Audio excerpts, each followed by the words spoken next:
పంచాంగం ప్రకారం జ్యేష్ఠ మాసంలోని అమావాస్య తిథి జూన్ 24వ తేదీన సాయంత్రం 7 గంటలకు ప్రారంభమవుతోంది. అదే సమయంలో ఈ తిథి జూన్ 25న సాయంత్రం 4 గంటల 2 నిమిషాలకు ముగుస్తుంది.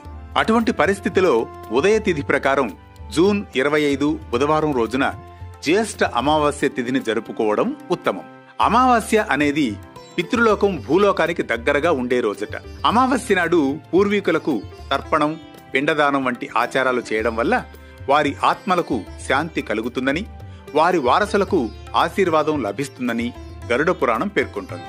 జ్యేష్ఠ అమావాస్యను నిర్జల అమావాస్య అని కూడా పిలుస్తారు. జ్యేష్ఠ అమావాస్య నాడు దాన ధర్మాలు చేయడం వల్ల గత జన్మలోని పాపాలు నశిస్తాయని శాస్త్రాలు చెబుతాయి. ఒక వ్యక్తి మరణించినప్పుడు అతని మంచి పనులు మాత్రమే అతనితో వస్తాయి గనుక శాస్త్రాలలో వ్యక్తి సామర్థ్యం బట్టి దాన ధర్మాలు చేయాలని అధర్వణ వేదం చెబుతోంది. కూర్మ పురాణం ప్రకారం కూడా స్వర్గం, దీర్ఘాయుష్షు, సంపద కోరుకునేవారు, పాపాల ప్రక్షాళనకు, మోక్షాన్ని పొందాలనుకునేవారు ఉదారంగా దానం చేయాలట.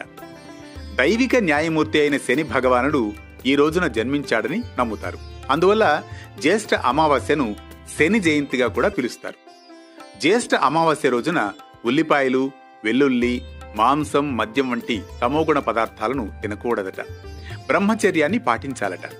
పూర్వీకులకు శ్రాద్ధ కర్మలు చేసి వారి పేరు మీద ఇంటికి దక్షిణ దిశలో దేశీయ నెయ్యితో దీపం వెలిగించాలట. జ్యేష్ఠ అమావాస్య నాడు ఉపవాసం ఉండి రావి చెట్టు ముందు దీపం వెలిగించాలి. అలాగే రావి చెట్టు చుట్టూ 7 లేదా 11 సార్లు ప్రదక్షిణం చేయాలట. ఇంటిని ఊడ్చి శుభ్రం చేసిన తర్వాత ఇంట్లో అంతటా గంగాజలం లేదా గోమూత్రాన్ని చల్లుకోవడం ఉత్తమ ఫలితాలకు ఆస్కారమిస్తుంది. శనిదేవుణ్ణి పూజించేటప్పుడు లేదా దర్శనం చేసుకునేటప్పుడు ఎప్పుడూ ఆయన విగ్రహం ముందు నేరుగా నిలబడకూడదట. శని పూజ చేసే సమయంలో శనిదేవుని కళ్లలోకి కూడా చూడకూడదట.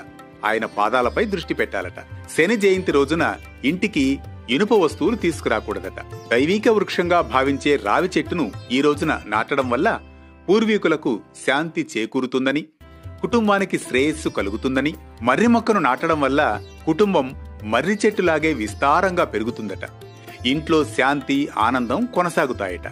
ఈ చెట్టు దీర్ఘాయువు, శ్రేయస్సుకు చిహ్నం. జ్యేష్ఠ అమావాస్య రోజున ఈ మొక్కను నాటడం వల్ల పితృదోషం నుంచి విముక్తి లభిస్తుందట. వేప చెట్టుని శనీశ్వరుడికి, అంగారకుడికి సంబంధించిందంటారు. తులసి మొక్కను ఏ రోజునైనా నాటవచ్చు. బిల్వ మొక్కను జ్యేష్ఠ అమావాస్య రోజున నాటడం ద్వారా శివుని అనుగ్రహం పుష్కలంగా లభిస్తుందట.